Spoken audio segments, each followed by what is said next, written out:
How to breed wild bettas. Betta fish don't get along. Although wild breeds and females are less aggressive, you should always be careful when placing betta fish in a tank together. That poses obvious problems for breeding, but these fish can effectively be bred in captivity if you are careful and methodical in your approach. Even then, you will need to worry about fry, baby fish, mucking up the water so badly that it is unlivable. Part 1: Picking out your betta fish. 1. Visit a reputable breeder. Pet stores are often unsanitary and sell betta fish too old to breed. Visit a breeder and ask a lot of questions. Try to determine how well the breeder understands the genetics of its betta fish. If she seems knowledgeable, ask for suggestions about picking good pairs. While it is tempting to pick out fish that are bigger and brighter, these are often older, which will make it more difficult to breed them. 2. Find a wild breed. Wild betta fish are less aggressive than their domesticated peers and so can more easily be kept in the same tank and bred. Because many of these species are endangered, many hobbyists also like to keep and breed them to ensure their survival. If you want a wild betta fish, find one from one of the following complexes: akarensis, albimarginata, bellica, coccina, foerschi, picta, pugnax, splendens, unimaculata, waseri. 3. Sex your betta fish. You will want to get a combination of males and females. Males have more and brighter colors than females. Females have shorter fins and egg spots on the bottom of their bellies. These spots might look like small grains of salt. Be sure that the male is at least as large as its female companion, preferably a bit larger. 4. Purchase 2 pair of bettas. Unfortunately, not all bettas will get along or make it to mating age. You should have 2 pair in case one does not work out. Purchase them all at the same time, so that they will be of approximately the same age. For optimal results when breeding, it is typically best to mate 2 fish with similar color patterns.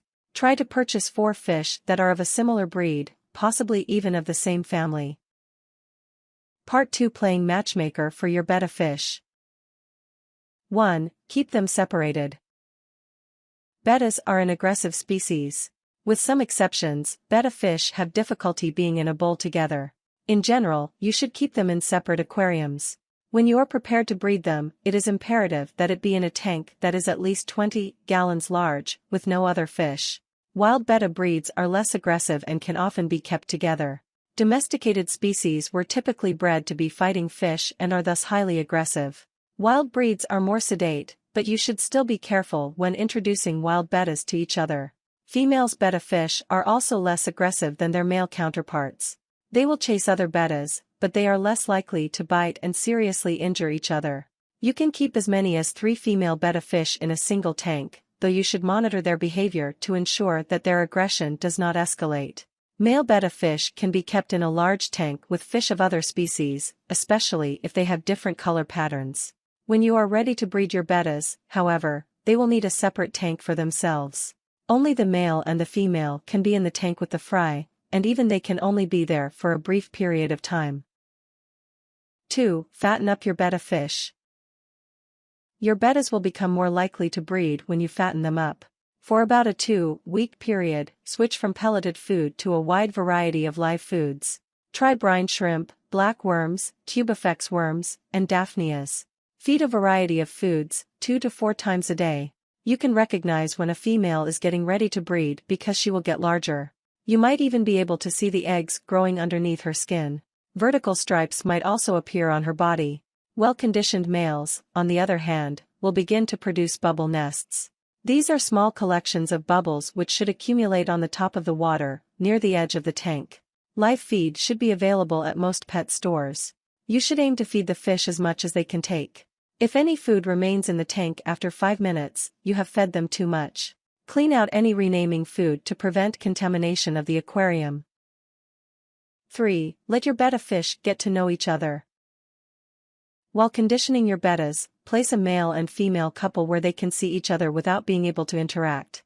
This can either be in 2 separate tanks adjacent to one another or in the same tank, with a glass divider. You should move the fish close to each other at around the same time that you begin feeding them more heavily. Doing both of these two things simultaneously will effectively send your bettas the message that they should prepare to mate. 4. Put them in the same tank. Place the female betta into the male betta's tank. The two will likely nip at one another. Do not separate them unless it looks like they are causing serious harm. Eventually the male should take the female to the bubble nest where the two will embrace each other until mating is over. The mating process will take about an hour or two. The male will take the female to his bubble nest and the female will release eggs into it. The two fish should interact with each other throughout the process. Once it is over, the male will scare the female away. Rather than putting the female in the male's tank, you can transfer them both to a new tank. After the breeding process, you will need to remove the male from the aquarium with its fry, baby fish, thus making it possibly advantageous to return him to the tank he is accustomed to. However, the male needs to spend at least a week in the aquarium before the mating process to create a bubble nest in the tank. 5. Remove the female immediately after mating. After mating is complete, the male will scare away the female. Remove the female from the tank immediately to prevent further injury. Try to take precautions to prevent infection. When you remove the female from the tank with the male, put her in an aquarium that has been treated with a disinfectant like Bettas. She has likely been injured during the mating process and you should do what you can to prevent infection. Part 3. Caring for your fry. 1. Remove the male. Approximately 3 days after the mating process is complete, the fry should eat up the remainder of their egg sacs and you should see them begin to swim around slightly. At this point, you should try to lure the male away from its fry and use a soft net to lift him out of the aquarium. You should lure the male away from the fry so that you do not accidentally net and remove any of the fry. The male has, like the female, probably sustained injury during the mating process. Therefore, you should treat its aquarium with Betamax to prevent infection. 2. Feed the fry. You will want to progress to feeding your fry larger foods as they mature. After they finish consuming their yolk sac and begin moving, you can feed them vinegar eels, and then, after 3 more days, brine shrimp. From then on, alternate between feeding them brine shrimp and microworms. Through this process, you will be giving your betta fry progressively larger feed. They will have difficult consuming large food at first, which is why you start them off with vinegar eels. As they grow, you can move on to brine shrimp and microworms. Do not try to feed fry flakes. You should only use live feed. Live feed is available at most pet stores and can be ordered online. Stick to small portions. Feeding the fry too much can pollute the tank with leftovers and can detrimentally affect their health. If any food is remaining after 5 minutes, feed the fry less food next time. 3. Clean the water frequently. Fry tend to rapidly pollute the water until it becomes unsustainable. You should purchase a testing kit and use it regularly to be sure that ammonia and nitrate levels reach no higher than 0. You might need to replace small amounts of water, about 5% of the tank, daily. Filtration systems can be harmful to fry when they are young and vulnerable. Because of that, you will need to rely on changing the water by hand to keep the tank hospitable to vulnerable fry.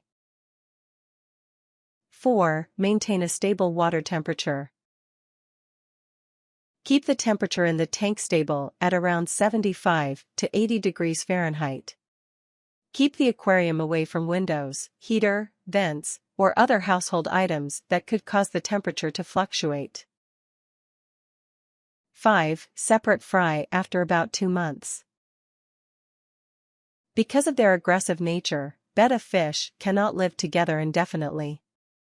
After about 2 months, they should be transferred to separate tanks. Watch to see if they have begun to fight or if males have developed larger fins than the females. These are indications that they are mature and should be separated. If you are successful, you'll probably have more betta fish than you can manage after this process. Consider selling some to a pet store or look for buyers online. Some fish might also have deformities and can be culled to prevent further deformities.